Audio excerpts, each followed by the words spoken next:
Hi folks, welcome to this premium podcast where I will be discussing the wisdom of Ecclesiastes with Luke Avery. Luke, thanks for joining me again. Very glad to be back. Yes, Good, I'm good. sort of becoming your wisdom correspondent. Yeah, that's fine. My qualification is the length of my beard. You see, I always defer to a man with a longer beard. Quite right too.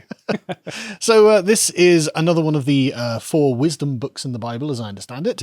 And I read through this one, unlike with Proverbs, and I really, really enjoyed it. This is like ancient Middle Eastern wisdom. You know, that's Right up your street. Yeah, absolutely. I absolutely love this. I like the way that it's framed. It's what the framed is the teachings of King David, right?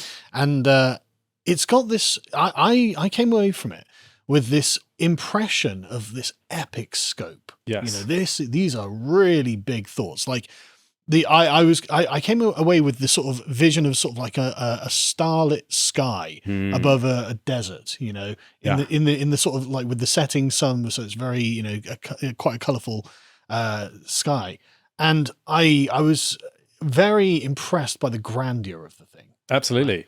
I mean, one of the repeated refrains is "under the sun." Yeah. It's talking about things that apply to the entire universe. Yes. And all of existence. It talks about birth and death, and the scale that it's talking about is that totality, the highest type of discussion that you could possibly have. Yeah, and it's so often when you get these sort of wisdom tracts, they're confined to a man's life. And, you know, they think about the lifetime of the man, right?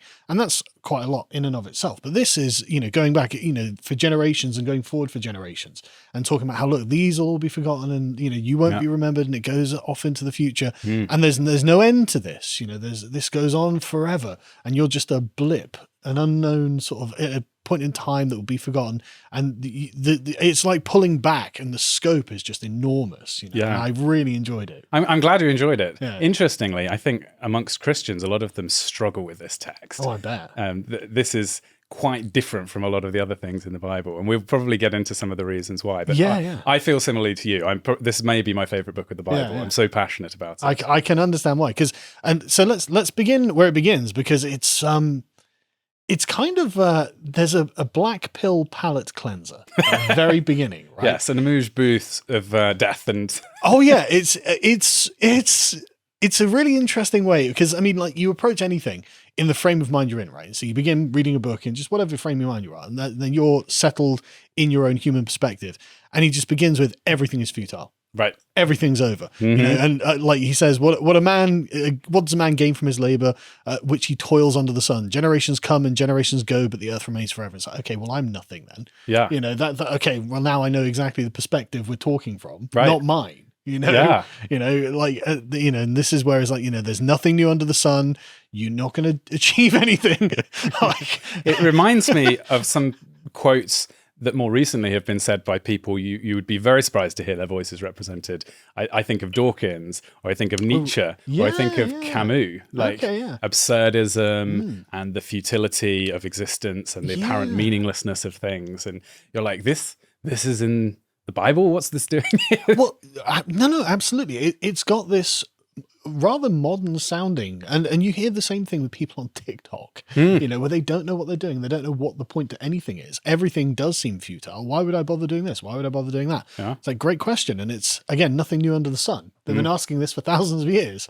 I love that. Is there a thing of which it is said, see, this is new? It has been already in the ages before us. Yeah. Totally different perspective, and quite a difficult one, I think, for a lot of people to get to in this. So we're soaked in progressivism. Everything's totally changed, you know, 10 years ago but actually human experience has this consistency to it. Yeah. Even now, the sort of the flesh pots of Babylon, it's not new. It's not new. Yeah. You know, we've been here before. And in fact, the very next thing is the futility of pleasure. So the progressives are now on suicide watch, because they're like, well, wait, what are you talking about? That's all I've got. Yeah. You know? Well, so it starts out with this big declaration. All this stuff is meaningless, to which I think most people are taken aback. And they think, I'm sure if you gave me a minute, then I could think of a few things that are mean. Well, that word meaningless, or it's got different translations. The original word is hevel, and it means like, you know, if you had smoke from a candle and it was just slipping through your fingers, you can't hold, you can't grasp it, you can't get it. Yeah, because that's the general thrust that he's aiming at. It's permanence, isn't it? And certainty. Yeah. And he talks about how he spends his life looking for wisdom and looking for certainty, and this just makes him depressed, and it makes him anguished, and it's like, well, and the smoke through the fingers is a great way of putting it. Like, you think you might have some, and then it's all gone, and you think, well, hang on a second. Well, think of all the things that people run after. I mean, I love some of the ones that are listed out here. So it starts with wine, and then it's great works. You think, surely it's commendable to try to achieve enormous,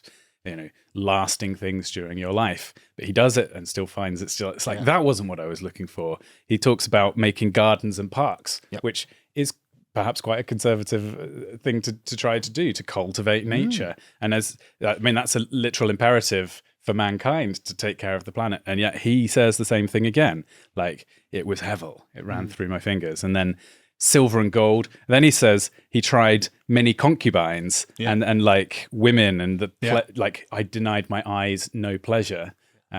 So how many people are currently in that trap? A lot. Yeah. So many people. And then the last one is finding pleasure in the toil of my hands. So I'm going to work really hard and do a full fulfilling day's work and go home and look after my family. And he says that even that ultimately disappears. And I mean, that one's perhaps the most shocking one. And we could talk about why that's the case. But the point is, he's already been there and tried it. So if you're reading this and you haven't yet done the experiment, you don't have to do it for yourself. He's saying, oh, well, I was the most powerful person on the planet. I had every possible material advantage. And yet I still was trying to grasp at something. But again, permanence, that's what he's aiming at, none of this is permanent. It's all transient. And exactly. And not to jump ahead too much, but this is this evolves through this piece as well, where it's coming to terms with the transience of existence and the things around us. It's very Ozymandias in a way, it's fantastic. But yeah, so he makes himself wildly rich. He's incredibly powerful. He's got all the money and women and wine you could ever want. He's built great works, and none of it satisfies him. He's tried following the advice of the people. You get the pre-rolls on YouTube that tell you, I need to read 12,000 books a day, and I need 24 Ferraris, and I need this status so I can get all these women. And it wasn't any good. And then the next thing he says, as if that wasn't all shocking enough, and this is interesting in tension with Proverbs that we looked at last time. He says, I turn to consider wisdom. And he says, the wise person has eyes in his head, but the fool walks in darkness. Okay, sounds familiar so far. And it sounds very Socrates, it's absolutely true. But he then says, and yet I perceived that the same event happens to all of them. He says, it doesn't matter how wise you are in your life. Well, throw out all that stuff from Proverbs. What's the point? Because you're going to end up as dead as the fool. Like, it's very depressing. It's very memento mori. It's very like, but no, and he says, the fate of the fool will also befall me. I've got a slightly different translation. Sure. But what will then I have gained by being wise? Well, that's depressing. It's very depressing. I can't refute it though. I think of Ecclesiastes as like the dark, twisted version of Proverbs. If Proverbs talks about the world as ordered, Ecclesiastes talks about the world as disordered, and there's truth in both lenses. So there's people who read Proverbs and say, well, that is how I think of the world, especially if they're not currently contending with the gnarliness of life. They say, yeah, I believe in everything fits together, it's all there for a reason. But other people read Proverbs and say, that's not been my experience. And they read Ecclesiastes and go, yeah, that's right. There's lots of things about the ordered world that I want to see that just has been inverted and turned up on its head, in my experience. And I love the way he's going through this as well. And again, it's just dark. It's like, and I said to myself that this too is futile, for there is no lasting remembrance of the wise, just as with the fool, seeing that both will be forgotten in the days to come. It's like, well, he's not wrong. It's just very cynical. I think people start with these small goals and then they achieve them and they think, well, what's a bigger goal I can set myself? And ultimately, if you push that to an extreme, you say, well, can I be remembered forever? And then you say, well, what's actually the value in that? If you ask these, pursue these questions doggedly enough, you end up inevitably at the same place that that like a nihilistic perspective, in fact, where you say, well, you need to bootstrap somehow this. I'm kind of scrabbling around trying to grab hold, and all the things which I expected to work just don't. Like he talks about kind of catching the wind. Like, if you imagine it, like it doesn't even make sense to capture wind because it's not a physical object, and that's how it's been with everything else in life. All of mankind's experience trying to nail something down, and it just doesn't work. And in fact, the next one he comes to is the futility of work, and I love that it's just called that, the futility of work for this verse. And and so he's just like, I hated all for which I toiled under the sun, because I must leave it to the man who comes after me. Yeah, that's very very, I don't want to say short-sighted, but it's like there are definitely people who think that way. I think of this as, you've got to understand the wisdom of Proverbs in its proper context. I think it puts it in the right space in your mind, because it's certainly good to be wise. Yes. And we actually see that in Ecclesiastes. Yes. He says there is value in wisdom, but think about, so take the Roman Empire, right?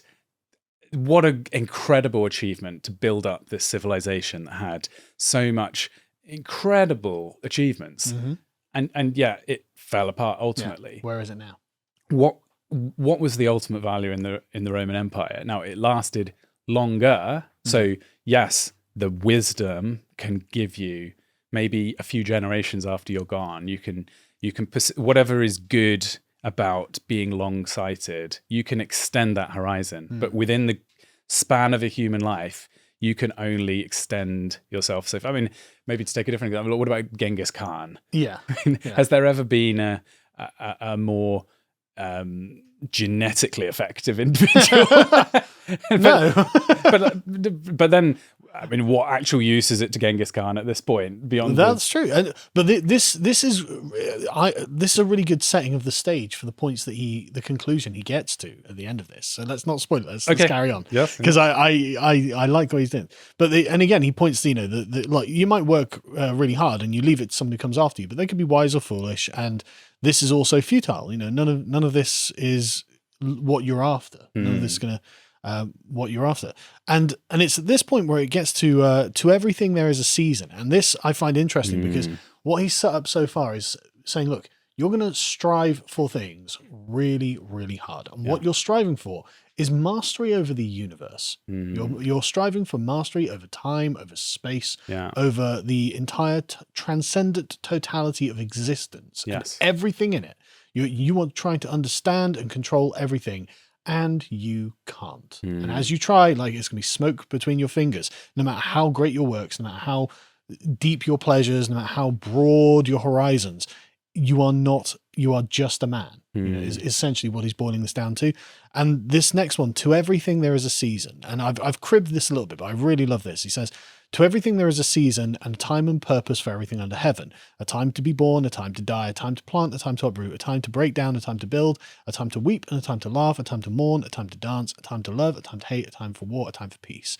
So it's coming to terms. Yes. This is the beginning of him coming to terms. And look, I'm not in control of all of this. The only certainty is that things come and go. You're not in control of the time of it. So accept when it's the time for this and accept when it's the time for the other. Yes. And there'll be a time for all of these things in your life, and I thought that was a great, like, it's a journey, this book. And I did not expect it to be such an intense journey when I was going through it, because it's set in sweeping magnificence. And then it's like, look, you're just a man. It's okay to just be a man. Because when you're striving for all these things, and if you're King David over this great empire, you might be thinking, well, there's nothing outside of my control. It's like, no, you are just a man. Yes, exactly. Well, there's no question that he's not prepared to ask in this book. Yes, yeah. And this is the most famous passage, I think. People would perhaps recognize some of those. A time for this, a time for that. I cribbed it a bit, but yeah. Yeah, for sure. And I think there are twin mistakes if you don't understand this about life. There's people who ruin for themselves the enjoyment of the good times. Yes. Because they're so paranoid about the future. And actually, there is no way to be so risk averse that you prevent the bad times from coming. You hear that, lockdown fanatics? Yeah, well, quite. So if you... Nothing new under the sun. If you think that you can create a utopian society in which it is impossible for the bad times to come, you are going directly against this wisdom, this ancient wisdom. And we'll see how that turns out. And you are grasping at smoke. You're grasping for certainty where there is no certainty. Yeah. So if you're having the time of plenty, the time for marriage, the time for embracing, the time for love, embrace that. Yeah. Like, revel in it. Be in the moment. There's almost a YOLO aspect to some of the text, right? Well, there is, but it's like, I don't want to cheapen it by describing it like that. I think what it is that expression was a distorted version of actual wisdom. That's true, taken completely out of the modern a wider flippancy context. Yes. of it, But there's a reason it resonated as an expression, because I think to some extent, when the young people were talking to the adults who were telling them to be sensible, the young people were saying, well, you think that life is going to go on forever, and you think that being sensible and having a big bank account is what life's all about. But that has a limit. You can't push all of your resources into trying to secure something which is out of your control. To watch the full video, please become a premium member at lotuseaters.com.